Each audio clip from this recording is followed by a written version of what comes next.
성부 하나님께 영광, 성자 예수님께 영광, 또한 우리 가운데 역사하시는 성령님께 영광 돌리게 하시니 감사합니다. 찬양대 위에 주께서 은혜를 베푸시고 저들의 헌신과 신앙의 고백 위에 하나님의 축복이 함께 하시길 원합니다.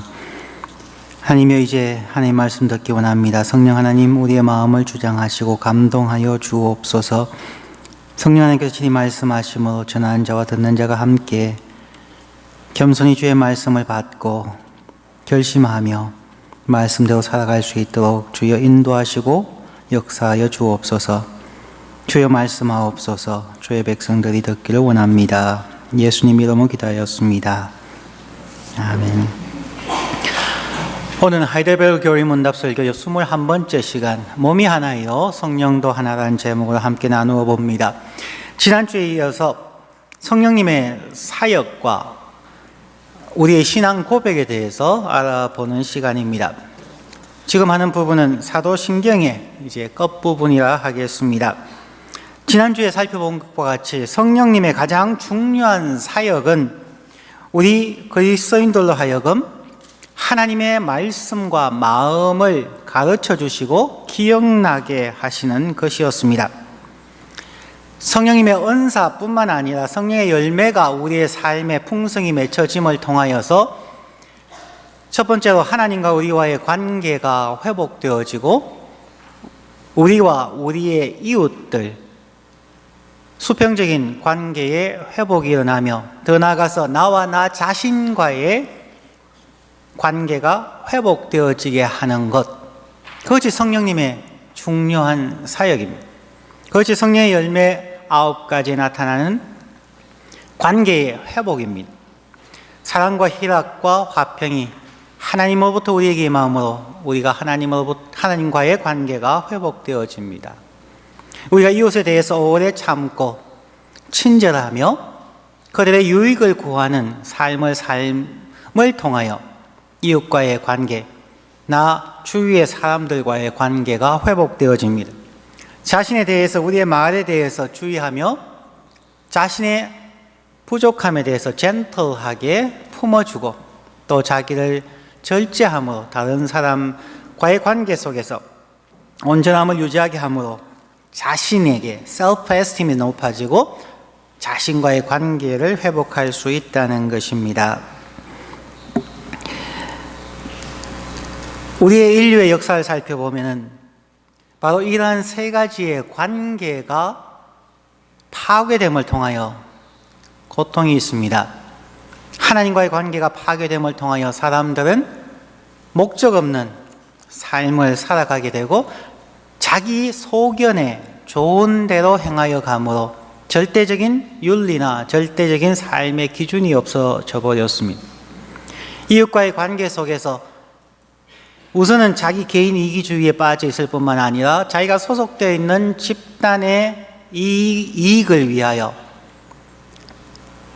그룹들 간에 전쟁이 있고 더 나아가서는 국가들 사이에 전쟁이 있으며 고통이 있습니다.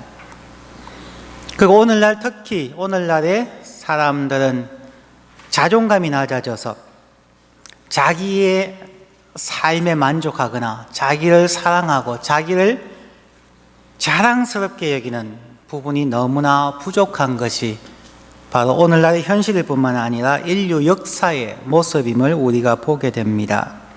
사람들은 어려움을 겪을 때에 흔히들 이야기합니다. Why me? 왜 나에게 이런 일이 일어납니까? 내가 고통받을 때에 하나님은 어디에 계셨습니까? 도대체 하나님은 누구이며 왜 내가 이러한 고통을 겪어야 합니까? 라고 얘기하는 경우가 많이 있습니다. 얼마 전 한국 천주교의 염수경 추기경께서 2차 대전 당시에 아우슈비츠에서 희생되신 에디트 슈타인 수녀님의 이야기를 들려준 적이 있습니다.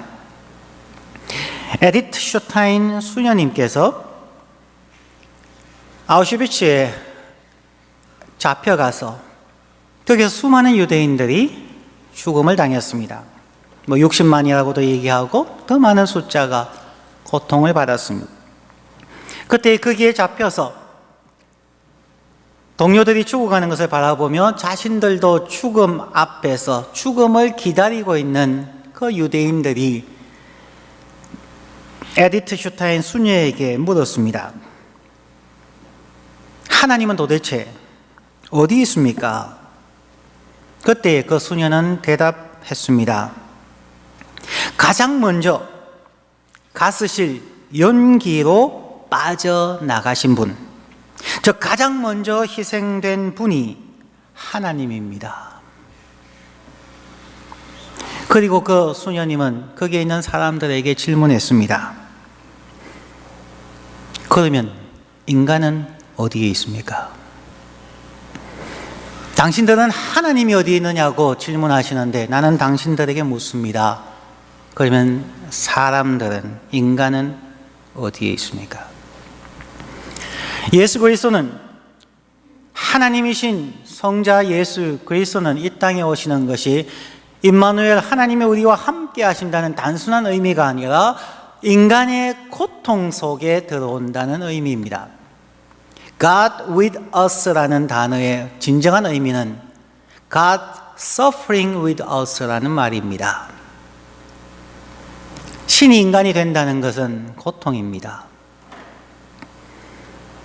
여러분들이 3살 혹은 5살 먹은 어린 아이의 상태로 돌아가서 그들과 친구가 되어줄 수 있겠습니까? 여러분의 직장을 멈추고 혹은 대학 공부를 멈추고 5살 먹은 자녀나 손주를 위해서 여러분의 직장을 한 달간 멈추고 아이들과 함께 하루 24시간 함께 있으실 수 있으십니까? 그것은 고통입니다. 그것은 희생입니다. 여러분의 한 달 동안의 직장을 포기하면서 인컴을 포기해야만 하고 어쩌면 그로 인하여서 영원히 직장에서 그 직장에서 퇴출당할 수 있습니다. 여러분들도 한 달 동안 학교에 가지 아니하고 자녀를 돌보면 그 학기는 F를 맞든지 그냥 서서 드랍해야만 합니다. 어린 자녀, 어린 아이를 위해서 함께 한다는 그 자체는 엄청난 희생입니다. 엄청난 고통입니다. 하나님이 우리와 함께하기 위하여 이 땅에 오셨다는 그 자체는 자신의 해야 하는 일, 자신의 영광, 자신의 모든 것을 포기하는 고통입니다. 하나님이 고통, 우리의 고통 속에 함께하기 위하여 오셨는데 그 자체만으로도 인간의 그 누구도 할 수 없는 고통, 우리와 함께하는 고통임에도 불구하고 우리는 여전히 어려움이 있을 때에, 조그만 어려움이 있을 때에, 우리에게 어떤 질병이나 인간관계나 재정 문제가 생겼을 때마다 하나님 어디 계십니까? 라고 얘기한다는 거죠. 하나님은 그 고통의 가장 첫머리에 계셨습니다. 아우슈비츠 포로 수용소의 첫 번째 연기로 죽어서 빠져나가신 분이 바로 예수 그리스도였다는 거죠. 왜 하나님께 블레임 하십니까? 그 순간 인간은 어디에 있었습니까? 그 많은 신학자들과 그 많은 거룩한 사람들과 그 많은 정치인들과 그 많은 군인들과 스스로 자신 있게 내가 하나님이라고 이야기하며 살아갔던 그 수많은 사람들은 어디에 있었습니까? 이 얘기가 나온 것은 물론 염수경 추기경께서 한국의 그 고통스러운 세월호 사건에 대해서 이야기하시면서 나온 부분입니다.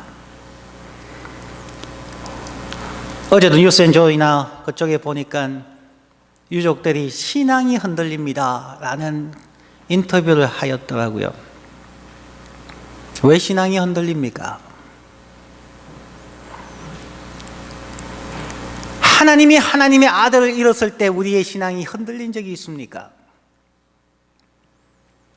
하나님이 자기의 모든 것을 잃어버리고 우리의 고통 속에 들어왔을 때에 우리가 하나님이 얼마나 아프셨을까라고 생각해 본 분이 몇 명이나 있을까요? 하나님의 희생은 우리에게 당연한 것이었습니다.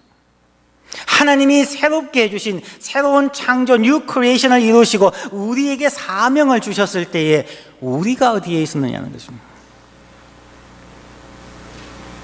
그것은 창세기 3장에서 아담과 하와가 범죄하고 난 후에 하나님의 첫 번째 음성입니다.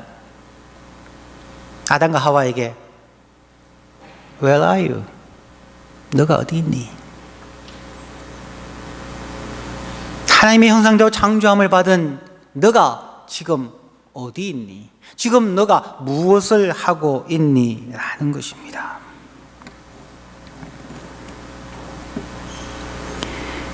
하나님의 거룩하심, 하나님의 선하심을 맛보아 안다는 것은 참으로 어려운 부분인 것 같습니다. 우리 인간이 우리의 연약함과 우리의 이기심과 우리의 죄악된 본성 때문에 일어나는 수많은 것들에 대하여서 우리는 하나님을 블레임합니다. 하나님이 어디 계십니까? 그 말씀 앞에 하나님은, 성경은, 또한 사도신경은 우리에게 질문합니다. 인간들은 어디에 있니? 너희는 그러면 어디에 있니? 라고 얘기합니다. 자, 성령에 대하여 다시 한번 살펴봅니다. 성령의 사역은 우리를 새로운 피조물로서 새로운 공동체를 만들기 위해서 오신 분입니다. 첫 번째로 성령의 첫 번째 은사가 방언인데, 그 방언은 인류의 회복을 위한 것입니다. 예수님께서 부활 성천하시고 난 후에 오순절날 마가다락방에 제자들이 모여있을 때에 급하고 강한 바람 같고 불의 혀와 같이 성령이 그들에게 충만히 임하였을 때에 나타난 첫 번째 은사가 방언입니다. 왜 방언을 먼저 주셨을까요? 수많은 다른 은사가 있는데 왜 방언을 먼저 주셨을까 하는 것입니다. 개혁주의에서 성령 하나님의 사역의 첫 번째는 회복입니다. 성령의 연사 중에서 첫 번째로 나타난 방언도 회복을 위해서 주셨다는 것입니다. 방언이 나타난 이유는 창세기 11장 1절부터 9절의 말씀과 반드시 연결되어져야만 합니다.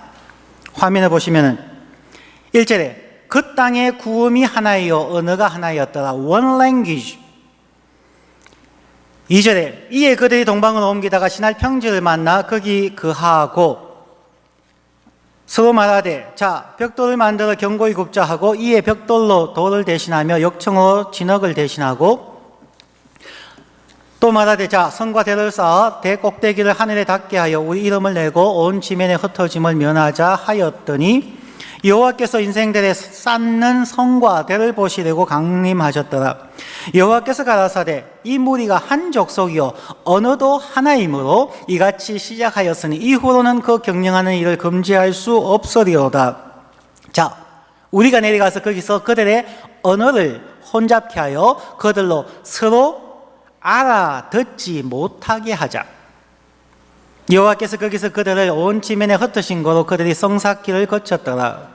그러므로 그 이름을 바벨이라 하니 이는 여호와께서 거기서 온 땅의 언어를 혼잡케 하셨습니다. 여호와께서 거기서 그들을 온 지면에 흩으셨더라. 하나님께서 이 땅에 내려오셔서 사람들의 모습을 보았습니다. 그들은 하나님께 불순종하고 그들의 이름을 높이고 그들의 위치가 하나님의 위치에 되고자 하는, 즉 하나님을 부인하는 불순종의 모습으로 올라갑니다. 그래서 만들어진 것이 바벨탑이었습니다. 그 인간의 불순종을 멈추게 하기 위하여, 그 불순종은 결국 엄청난 심판으로 임하여질 것인데 그 심판으로 가기 이전에 그들을 멈추게 하기 위해서 하나님께서 하신 것, 그것이 언어를 혼잡케 하는 것입니다. 서로가 알아들을 수 없게 하는 것입니다. 이것이 단순한 한국말, 영어 이런 의미가 아니라 더 나아가서 같은 말을 사용하고 있음에도 불구하고 우리는 서로의 마음을 진솔하게 이해하지 못하는 경우가 많을 겁니다. 부부 사이에 저도 아내와 대화하다 보면 이 사람이 지금 무슨 말 하는지 모를 때가 있거든요. 서로가 알아듣지 못하는 서로의 관점에서만 하는 이야기들이 있다는 것입니다. 하나님께 불순종함으로 말미암아 서로 간의 소통이 단절되어지고, 물론 언어도 각자 다른 언어가 되었지만 그러므로 갈등과 분리가 일어났다는 것입니다. 그리고 수많은 시간이 흐른 후에 하나님의 시간에 하나님이신 예수 그리스도께서 인간의 몸을 입고 이 땅에 오셔서 인간의 고통에 참여하시고 인간의 죄를 대신 지고 십자가에 죽으셨습니다. 그리고 부활하시고 오순절날 성령을 주셨는데, 그 성령의 첫 번째 사역이 언어의 회복입니다. 관계에 가장 중요한 것이 대화이죠. 아무리 싸움을 해도, 친구 간에 싸움을 하든 부부 간에 싸움을 하셔도 대화는 꼭 하셔야 합니다. 대화가 멈추어지는 순간부터 우리의 뇌는 부정적으로 생각하게 되어 있습니다. 이것이 죄성의 한 중요한 부분입니다. 상대방에 대해서 상상하게 됩니다. 저 친구가 이래서 그랬을 거야. 대부분은 부정적으로 생각하게 되어 있습니다. 저 친구가 나에 대해서 지금 화가 났는가 보다, 저 친구가 나를 미워하는가 보다, 부정적으로 생각하기 시작하면서 걷잡을 수 없는 갈등과 분열을 일으킵니다. 관계의 회복은 언어의 회복입니다. 소통이라고 요즘 많이들 하지요. 즉 하나님의 성령이 임하셔서 첫 번째 주신 것이 언어의 회복, 그 언어의 회복을 통하여서 관계의 회복을 허락하신 것입니다. 그래서 하나님의 음성을 듣지 못하던 사람들이 방언을 통하여 각 족속, 각 방언의 사람들이 하나님의 마음을 알게 되고 하나님의 음성을 듣게 되는 것이죠. 그 방언을 통하여서 하나님과 인간의 소통이 일어나고 하나님과 인간의 관계의 회복을 일으키는 것이 방언이었습니다. 또한 더 나아가서 서로를 위로하고 서로를 이해하는 우리의 언어를 통하여서 이웃과의 관계가 회복되어지게 하는 것입니다. 하나 되게 하는 회복의 사역이 방언 은사의 가장 중요한 이유이며 목적입니다. 제가 방언을 부인하는 것은 아닙니다. 금요 기도회 할 때 학생들에게 방언으로 기도하라고 이야기합니다.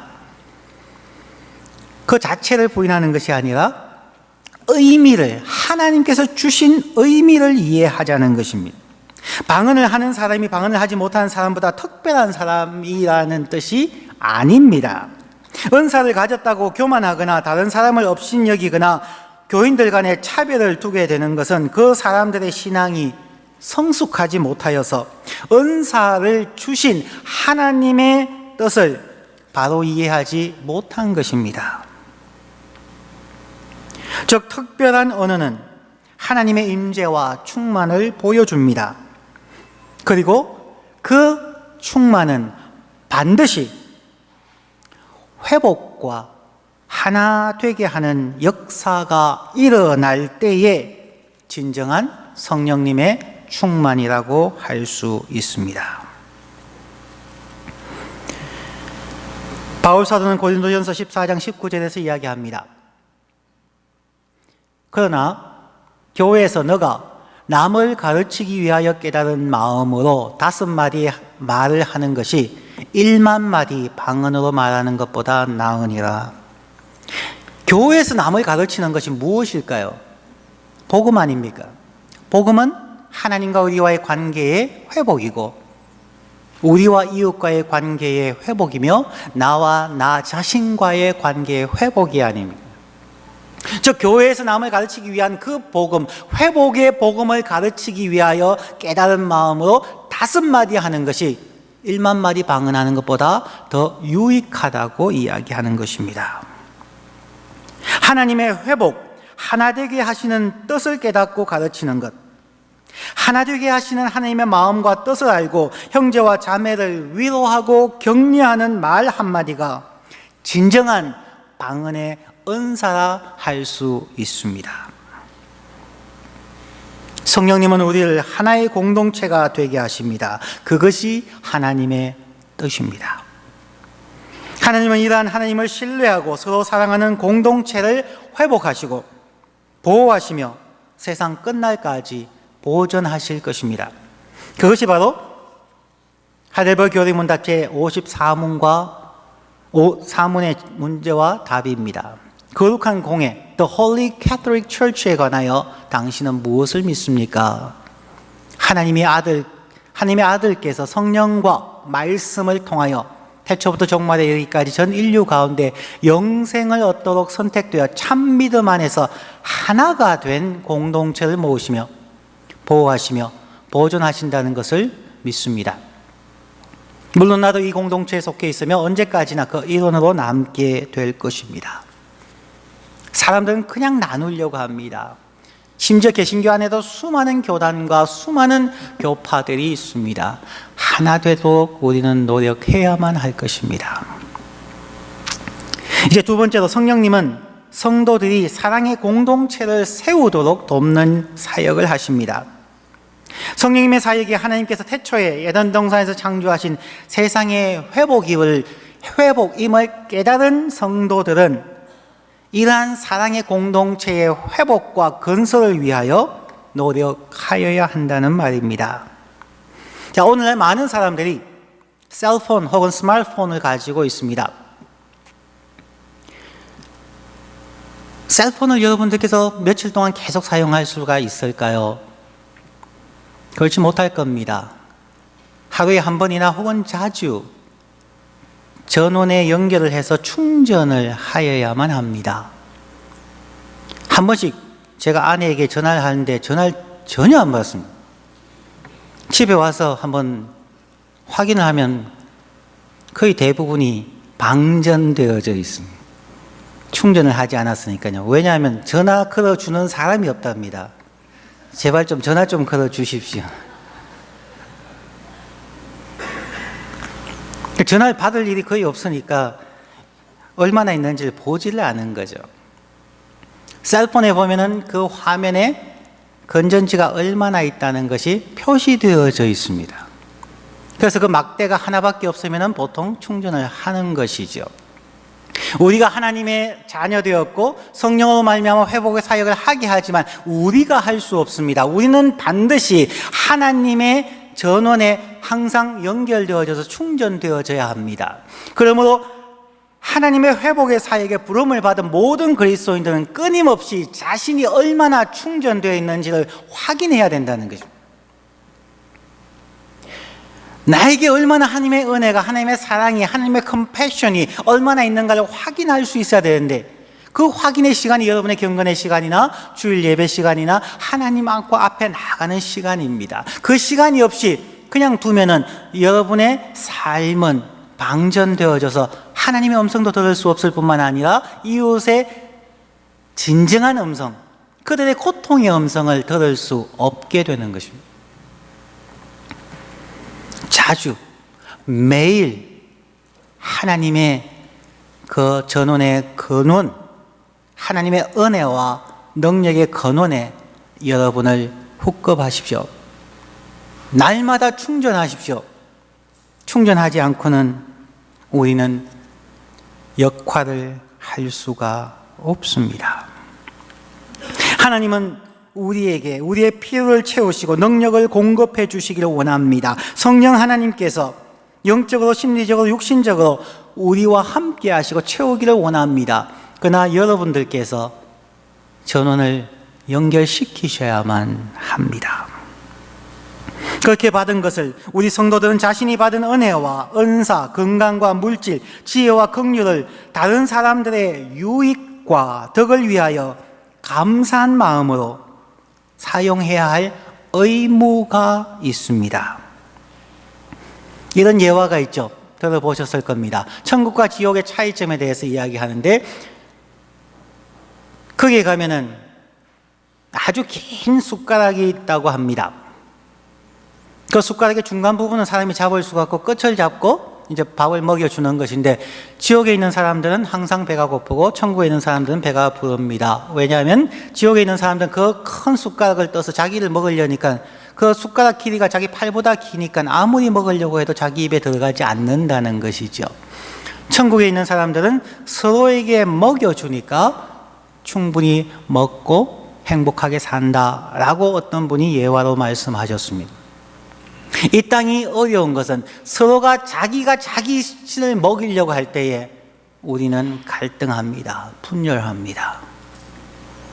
서로에게 먹여주는 것, 하나님이 우리에게 주신 은혜를, 하나님이 우리에게 주신 지식을, 하나님이 우리에게 주신 재물을, 하나님이 우리에게 주신 건강을 서로를 위하여서, 공동체를 위하여서 희생하고 활용할 의무가 우리에게 있다는 것을 기억하는 것이 매우 중요합니다. 그리스도인이라 할지라도 우리는 하나님이 주신 것임에도 불구하고 그것을 그냥 우리 자신을 위해서 우리 가족 먹이기에 바쁘다는 것입니다. 왜 어려움들이 많이 있습니까? 왜 세월호나 저런 어려운 일들이 많이 터집니까? 인간의 탐욕 아닙니까? 인간의 탐욕의 크기의 차이입니다. 그 자리에 있는 사람은 그만큼 큰 탐욕을 부리는 것이고 우리는 우리의 입장에서 탐욕을 부린 것이죠. 그리스도인은 우리에게 주신 은혜와 은사를 통하여 사랑의 공동체를 세우는 것입니다. 여러분은 성령의 사람입니까? 성령님의 평안이 여러분의 마음에 있습니까? 성령님의 은사를 체험하셨습니까? 혹은 성령의 충만을 사모하십니까? 성령의 충만을 사모하는 사람에게 있어서 가장 중요한 것은 마음 자세입니다. 성경에서 그릇의 비유처럼 금그릇도 있고 은그릇도 있고 나무그릇도 있고 토기그릇도 있지만 주인이 사용하는 그릇은 하나밖에 없습니다. 깨끗한 그릇입니다. 아무리 금그릇이 좋다 할지라도 거기에 밥풀이 묻어있고 지난 식사를 하고 씻지 않은 것을 가지고 손님에게 대접하는 경우는 없습니다. 가장 중요한 것은 깨끗한 그릇입니다. 그렇다면 하나님께서 성령을 우리에게 부어주시고 충만케 하시고 은사와 은혜를 충만하게 해주시기를 원하시는데 우리에게 있어서 가장 중요한 것은 무엇일까요? 깨끗한 마음 자세입니다. 그냥 막 울부짖고 40일 금식 기도한다고 하나님이 부어주시지 않으실 것입니다. 하나님이 부어주시면 안 된다고까지 생각을 합니다. 왜냐하면 그 마음 자세가 자신의 탐욕을 위한 것이라면 하나님이 주시면 안 되는 것이죠. 저 고위공직자들, 마음의 준비가 되지 않은 자들에게 권력과 재정을 주었더니만 수십억을 주었더니만 결국은 자기에게 사용하는 것이죠. 자세라는 거죠. 하나님의 공동체에 우리들에게도 중요한 것은 자세입니다. 여러분의 지혜와 건강과 재물과 은사를 공동체의 다른 사람들 위해 나누어 주고 계십니까? 지금 현재 기꺼이 여러분 자신을 희생하고 있습니까? 기꺼이 희생하는 삶을 살고 있지 않다면 성령님께서 그분의 충만한 은혜와 은사를 우리에게 나누어 줄 수 없을 것입니다. 성실한 청지기가 아니면 하나님의 달란트와 은사, 축복을 맡기실 수가 없기 때문입니다. 그러므로 공동체에서 성도의 교통은 자기 희생과 서로의 유익을 추구하는 것에 바탕을 두고 있습니다. 그것이 하이델베르그 교리문답 55문입니다. 성도의 서로 교통함의 의미는 무엇입니까? 첫째, 성도들은 공동체의 일원으로서 그리스도와 연합하여 그의 모든 부여와 은사들을 공유한다는 것입니다. 둘째, 각각 성도들은 자신의 은사들을 다른 사람들의 유익과 덕을 위하여 감사함으로 반드시 사용해야 할 의무가 있다는 것을 고백하는 것. 그게 사도신경을 고백하는 우리 모든 그리스도인들의 신앙 고백이어야 합니다. 이 모든 것은 예수 그리스도의 용서에서 시작하죠. 우리가 정말 죽을 수밖에 없는 자인데 용서했다는 그 주님의 용서를 체험한 사람, 날마다 체험하며 살아가는 사람에게만 이러한 나눔이 가능하다는 것입니다. 우리는 예수 그리스도의 십자가 보혈로 용서받은 하나님의 백성이기에 하나님의 사랑의 공동체를 세워야 할 사명을 받은 사람입니다. 그것은 용서에 근거합니다.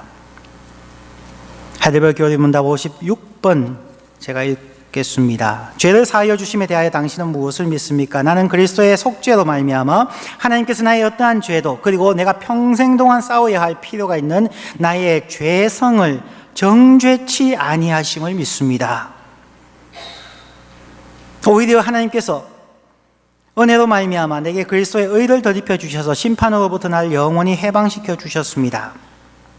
예수님께서 우리의 죄를 용서하셨듯이 우리는 서로의 죄를 용서하는 것입니다. 참 평화의 삶을 살게 하시는 성령님을 믿고 의지하는 것입니다. 용서에 대해서 말씀하신 루이스 메디스의 그를 소개하면 이렇습니다. 진정으로 용서하면 우리는 포로에게 자유를 주게 된다. 그리고 나면 우리가 풀어준 포로가 바로 우리 자신이었음을 깨닫게 된다. 용서는 결국 자신을 위한 것입니다. 상대방이 사과해야지 용서해 줄 수 있지 않습니까? 그 사람은 아직 그리스도의 십자가를 이해하지 못한 사람입니다. 오늘 성경 본문을 읽고 마무리하겠습니다. 에베소서 4장 1절부터 6절 말씀 다시 읽습니다. 그러므로 주 안에서 같이 내가 너희를 권하노니 너희가 부르심을 입은 부름에 합당하게 행하여 모든 겸손과 온유로 하고 오래 참음으로 사랑 가운데서 서로 용납하고 평안에 매는 줄로 성령의 하나 되게 하신 것을 힘써 지키라. 몸이 하나이요 성령이 하나이니 이와 같이 너희가 부르심의 한 소망 안에서 부르심을 입었느니라. 주도 하나이요 믿음도 하나이요 세례도 하나이요 하나님도 하나이시니 곧 만유의 아버지시라. 만유 위에 계시고 만유를 통일하시고 만유 가운데 계시도다. 이런 성령님의 하나 되게 하는 사역, 이것은 우리 모두의 온전한 신앙 고백입니다. 몸이 하나이요 성령이 하나이며 부르심의 소망도 하나이고 주도 하나이며 믿음도 하나이며 세례도 하나이고 하나님도 한 분이심을 고백하는 것. 그 마음으로 공동체를 바라보고 형제의 아픔에 함께하고 자매의 고통에 함께하는 하나님의 임마누엘, 우리와 함께하심, 우리의 고통과 함께하시는 예수님의 삶을 우리가 실천하는 것입니다. 이런 공동체를 세워감에 있어서 바울 사도는 2절에서 모든 겸손과 온유함과 오래 참음과 사랑 가운데서 서로 용납하는 자세를 통하여 가능하다고 말씀합니다. 성도 여러분, 우리가 성령의 사람이기에 성령의 사역이 회복이며 사랑의 공동체를 세워가는 것이기에 성령 안에서 성령의 하나 되게 하신 것을 힘써 지키는 우리 모든 성도님이 되시기를 간절히 축원합니다. 기도하겠습니다. 한 마음으로 기도하지.